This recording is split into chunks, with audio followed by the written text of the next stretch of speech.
Elejas muižas parka attālākajā stūrī jau vairākus gadsimtus atrodas Tejas namiņš. Leģenda vēsta, ka ideja par tā būvniecību 18. gadsimta beigās radusies tās īpašniekam Žanno Medemam, kurš savos ceļojumos iespaidojies no tejas dzeršanas tradīcijām austrumos. Tā arī funkcionēja kā Tejas namiņš. Viņam tiešām patika. Eleja bija viens no viņa īpašumiem. Viņš bieži arī uzturējās Jelgavā. Un tad, kad viņš devās no Jelgavas Medema villas uz Eleju, tad viņš vienmēr ienāca Tejas namiņā vispirms, pārdomāja savas blēņas, padarīto un tikai tad devās uz pili.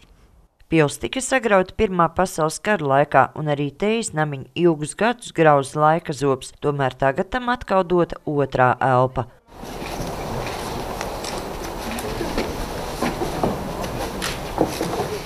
Skats šodien ir ļoti tāds atmiņā paliekoši, jo, kad mēs pirmo reizi ieradāmies šajā objektā uz objektu apskati, ieradzējām mūra žogu, Tejas namiņu, kuri bija ļoti bēdīgā stāvoklī.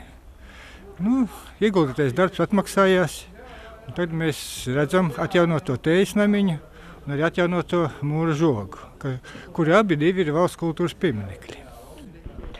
Cik procenti tad šeit ir vēstures?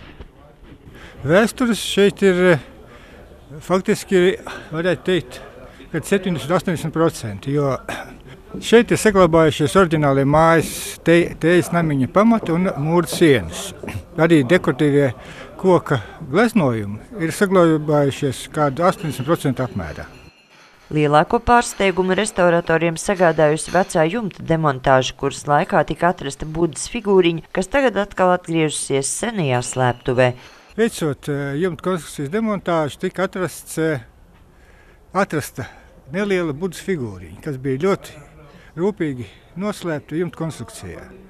Un mēs vienojamies ar pasūtītāju, ar autoru, ka šīs Budas figūriņa tiks atgriezt atpakaļ pēc jumta izbūves tajā vēsturiskajā vietā, kur viņi bija.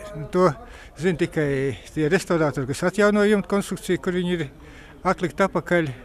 Un cerams, ka viņš sargās viņu daudz labāk nekā viņš bija nosargās līdz šā gada vidum. Jāpiebilst, ka restaurācijas procesā savu roku pielika arī Zaļnieku komerciālās un arodu vidusskolas topošie restaurātoru palīgi. Mums liels prieks, ceļš man, kurš ir nostrādājis restaurācijā 41 gadu, apmācīt šos jaunos potenciālos restaurātoru palīgus. Mums bija prieks, ka viņi piedalījās šajā Tejas namiņa atjaunošanā. Bet kāds reāls labums, reāli palīgi? Viņi tiešām bija reāli palīgi? Viņi reāli palīgi bija, attīrīja pamatus, attīrīja šīs Tejas namiņa iekšpusi. Viņi strādāja visu šo mūsu arī līguma paredzēto laiku. Jo mums bija arī līguma paredzēts obligāts nosacījums, ka mums ir jāapmāca un jāveic šo studentu praktikantu apmācību. Kā atjaunotais namiņš tiks izmantots, pagaidām vēl nav īsti zināms, bet turistu interesi jau šobrīd esot liela. Jau leģendu naktī pierādīja tas, ka cilvēki ir ieinteresēti ne tikai no Jelgavas novada braukt un skatīties šeit, bet arī no Rīgas. Un es domāju, ka jaunie pāri varētu šo vietu iecienīt kā laulību ceremoniju vietu. Līdz ar Tejas namiņu atjaunot arī daļu no vēsturiskā mūra žoga, kas senatnē atdalīja muižu no saimnieciskās daļas. Projekta arhitekts to salīdzina ar mākslas darbu. Bagātas gaismēnas spēles viņā veidojās. Ja? Kamēr to neaptver, ja, tad tikmēr tā tīri mehāniski uztver. Tad, kad tas žoks sāk uztverties kā glezna, tad viņi kā glezna arī turpinam veidot. Ja? Viņš tagad te rotājās.